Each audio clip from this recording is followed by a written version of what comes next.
Today's lecture is a continuation of our previous lecture, Linear Transformation 1.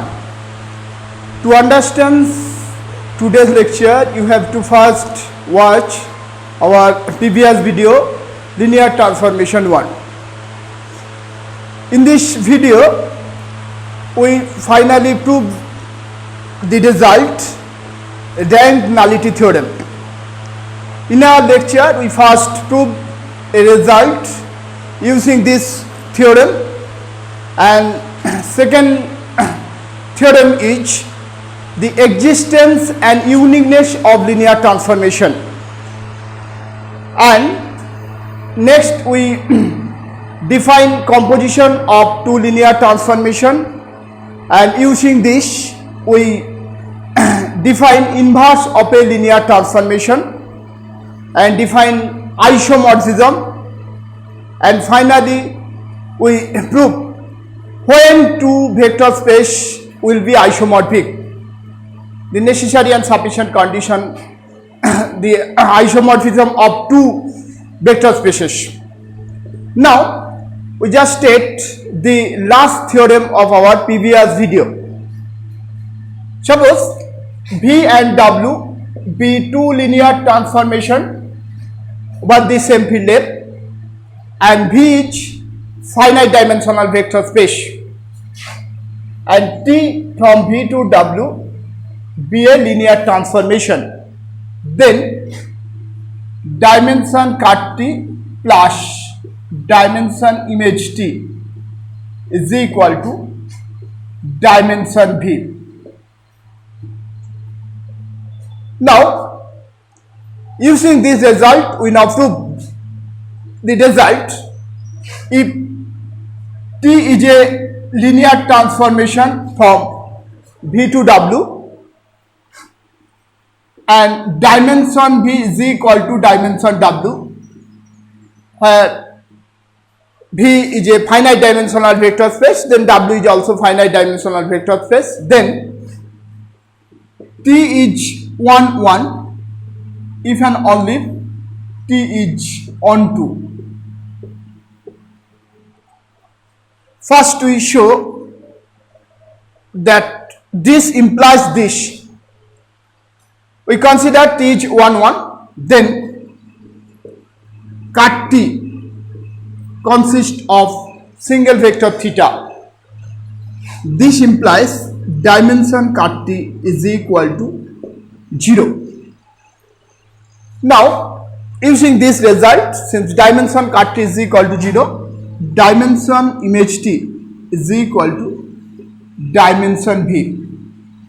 Given dimension V is equal to dimension W, so this implies dimension image T is equal to dimension W. Image T is a subspace of W and dimension of the both space are same. So this implies image T is equal to W. Thus T is onto. Now to prove the converse part, we suppose T is onto, then image T equal to W. This implies dimension of image T is equal to dimension of W. This implies dimension of image T equal to dimension of V, since given dimension of V is equal to dimension of W.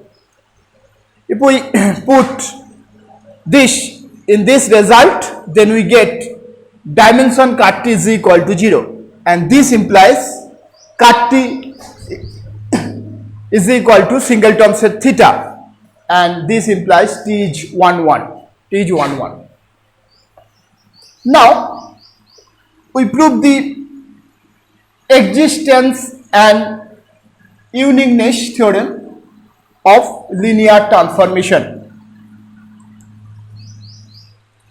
Suppose V and W be two linear transformation over the same field F, and alpha 1, alpha 2, alpha n be a basis of V,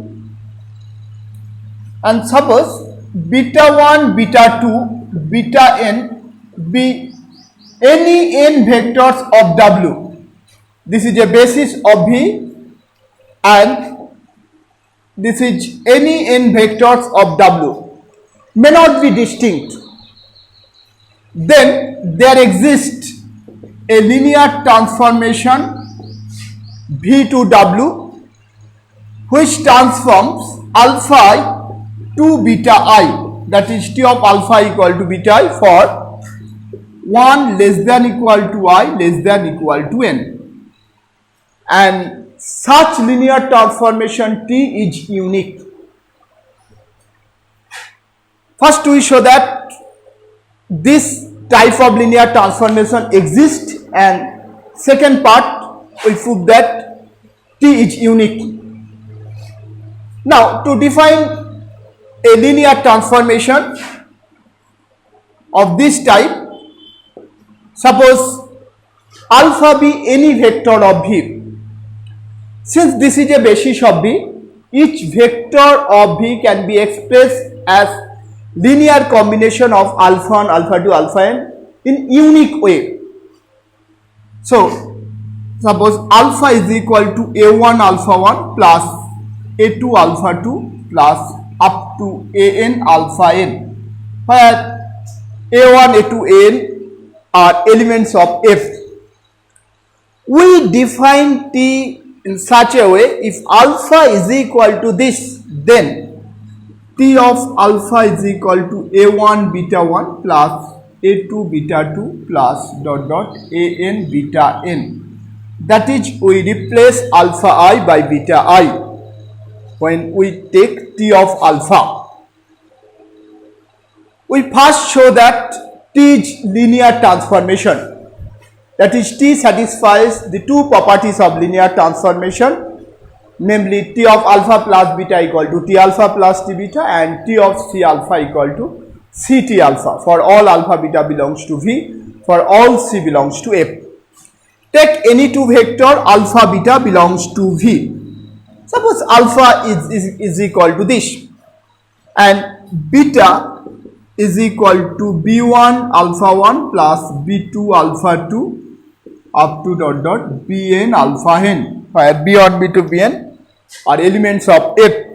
Then alpha plus beta is equal to a1 plus b1 into alpha 1 plus a2 plus b2 into alpha 2 up to dot dot an plus bn into alpha n.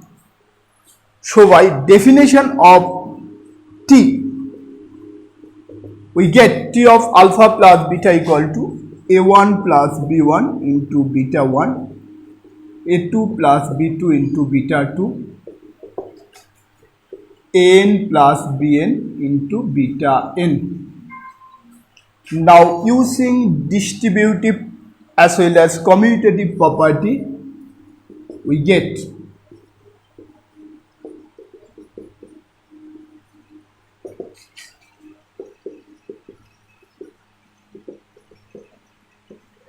this.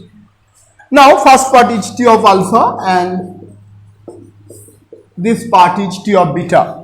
So T of alpha plus beta equal to T alpha plus T beta for all alpha beta belongs to V.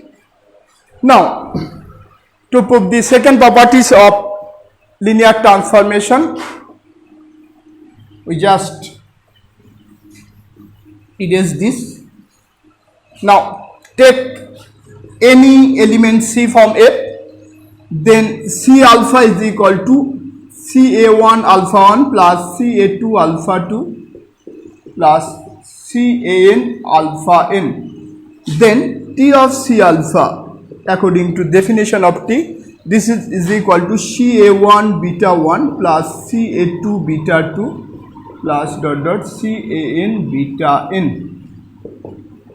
This is equal to, using distributive property we can write this, and so T of C alpha equal to C T alpha for all C belongs to F, for all alpha belongs to V.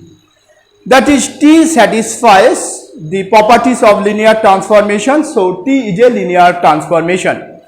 We now show that T of alpha is equal to beta I. for all I. Now alpha 1 is equal to 1 into alpha 1 plus 0 into alpha 2 up to dot dot 0 into alpha n. So T of alpha 1 according to definition of T, this is equal to 1 into beta 1 plus 0 into beta 2 plus dot dot 0 into beta n. That T is equal to beta 1. So T of alpha 1 equal to beta 1. Similarly, we can show T of alpha 2 equal to beta 2. Therefore, T of alpha equal to beta I for all I equal to 1 to dot dot n. So we have proved there exists a T mapping T, which is a linear transformation which transform the these vectors to these vectors. To complete the proof, we have to show that this T is unique. To prove the uniqueness part, suppose T1 be another linear transformation from V to W such that T1 of alpha I is equal to beta I for 1 less than equal to I less than equal to n. Now, to prove that T equal to T1, we have to show that T of alpha equal to T1 of alpha for all alpha belongs to V. Again, take any vector alpha from V and suppose alpha equal to this. Then T of alpha is equal to this, and this is equal to A1 T1 of alpha 1 plus A2 T1 of alpha 2 plus dot dot AN Tn of alpha n, T1 of alpha n. Since T1 is a linear transformation, this is equal to T1 of A1 alpha 1 plus A2 alpha 2 plus dot dot AN alpha n. So this is equal to T1 of alpha. So T of alpha equal to T1 of alpha for all alpha belongs to V. Since alpha is any vector of V, so this implies T is equal to T1. Thus, such type of linear transformation T is unique. Now, we define composition of two linear transformations. Compositions of two linear transformation. Suppose V W U be vector spaces over the same field F.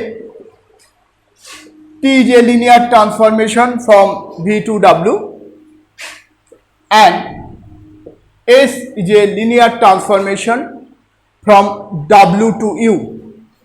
Then their composition S compose T or ST is defined by St of alpha is equal to S of T alpha for all alpha belongs to V. That is, if T transform alpha to T alpha and S transform T alpha to S of T alpha, then St transform alpha to directly this vector S of T alpha. We first show that composition of two linear transformation is again a linear transformation. That is, St satisfies the properties of linear transformation. Suppose alpha beta be any two vector of V and C is any element of F, then St of alpha plus beta is equal to S of T alpha plus beta by definition of composition of linear transformation.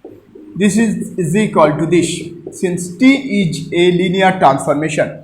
Again, since S is a linear transformation,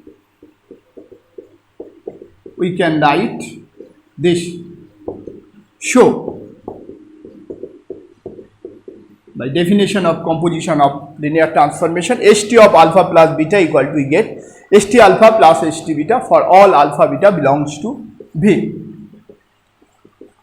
Now, St of C alpha, this is equal to S of T of C alpha equal to S of C T alpha. Since T is linear, this is equal to C S of T alpha, that is C S T of alpha. For all alpha belongs to V, for all C belongs to F.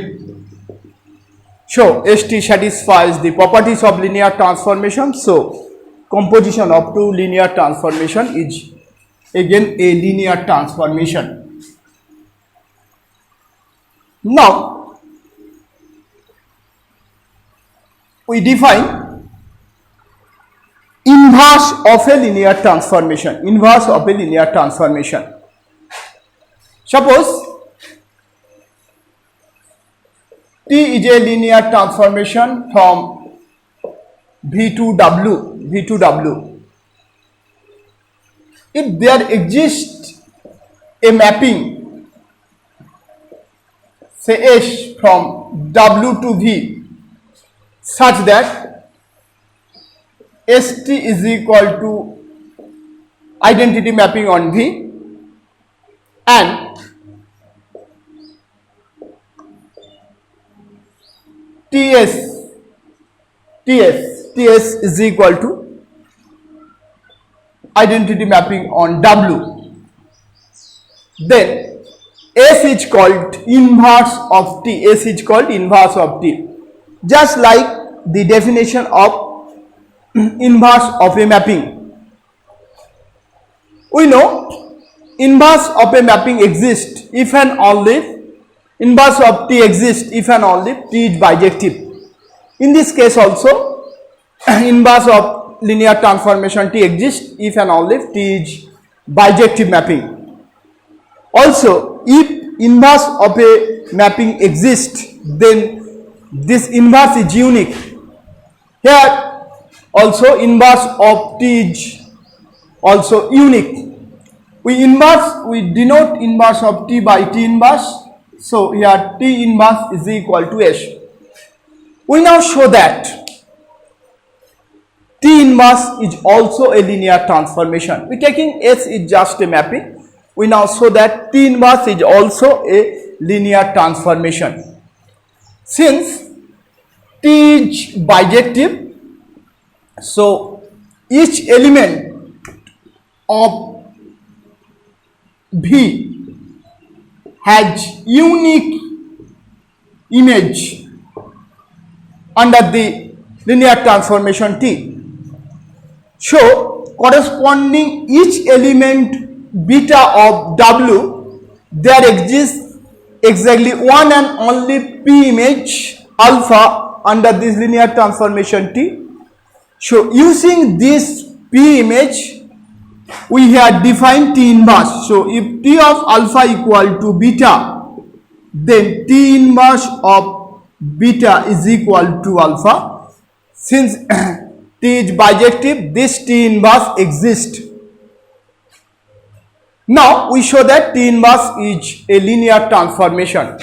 So taking any two vector beta 1, beta 2 from W, here T inverse is a mapping from W to V. So we take two vectors beta 1, beta 2 from W and any scalar C from F. Since T is bijective and beta 1, beta 2 are two elements of W, there exist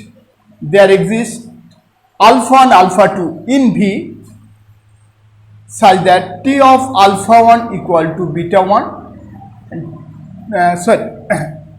T of alpha 1 equal to beta 1 and T of alpha 2 is equal to beta 2.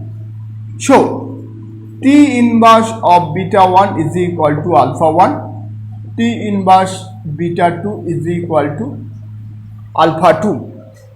Now T of alpha 1 plus alpha 2, since T is linear, so this is equal to T of alpha 1 plus T of alpha 2 is equal to beta 1 plus beta 2.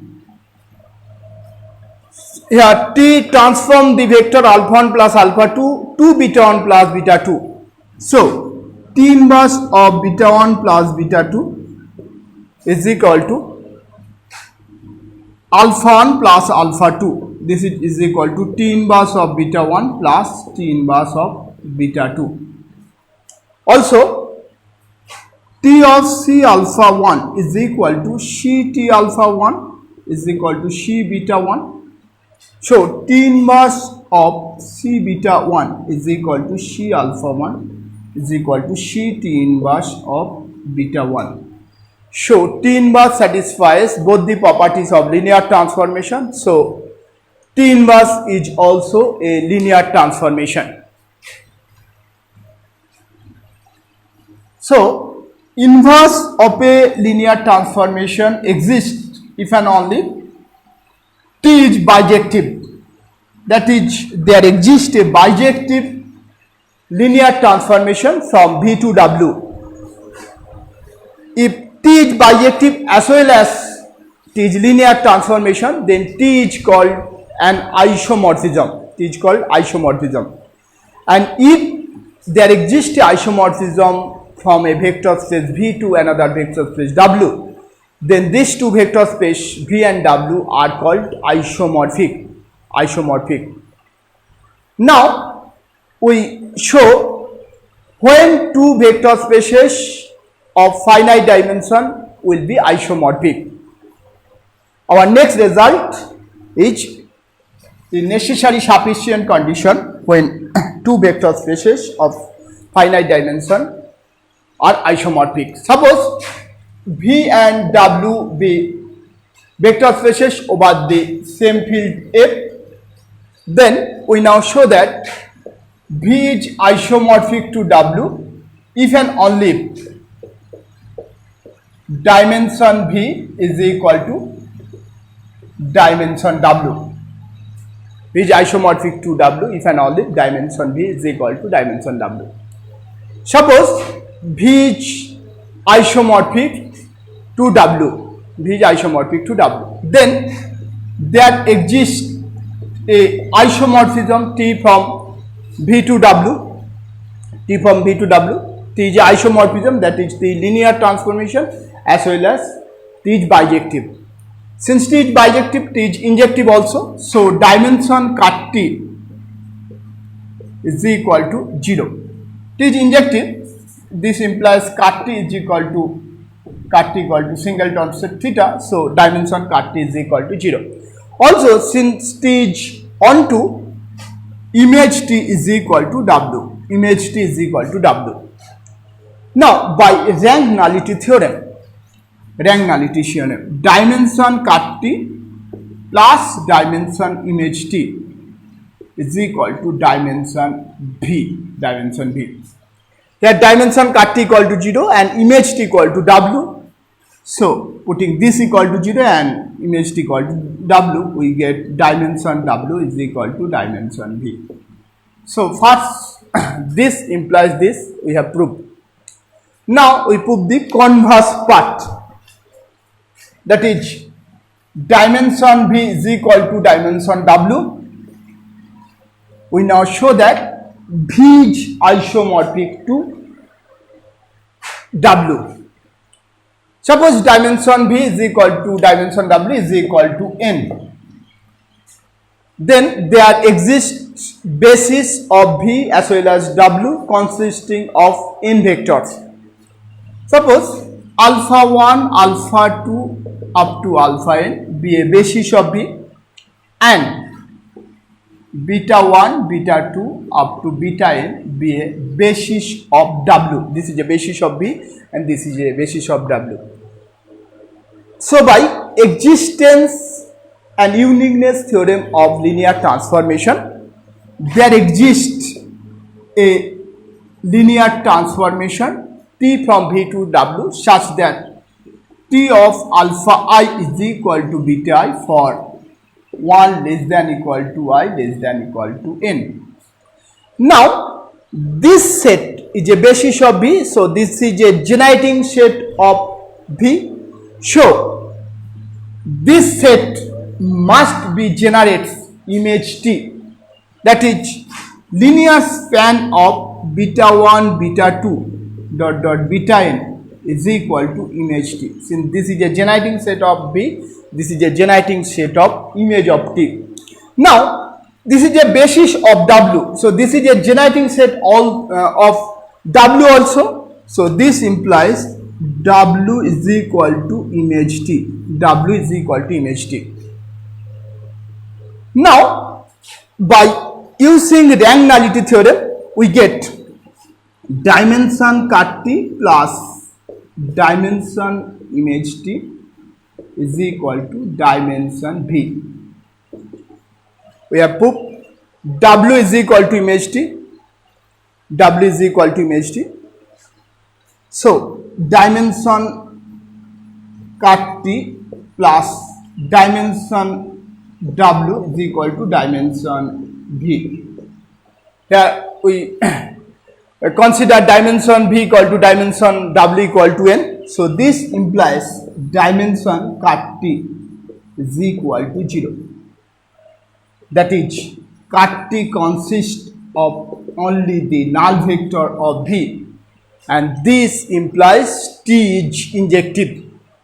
T is injective. T is injective. From this we can say T is surjective. So, T is bijective. Here T is a linear transformation and T is bijective. So, T is an isomorphism. So, these two vector space V and W are isomorphic.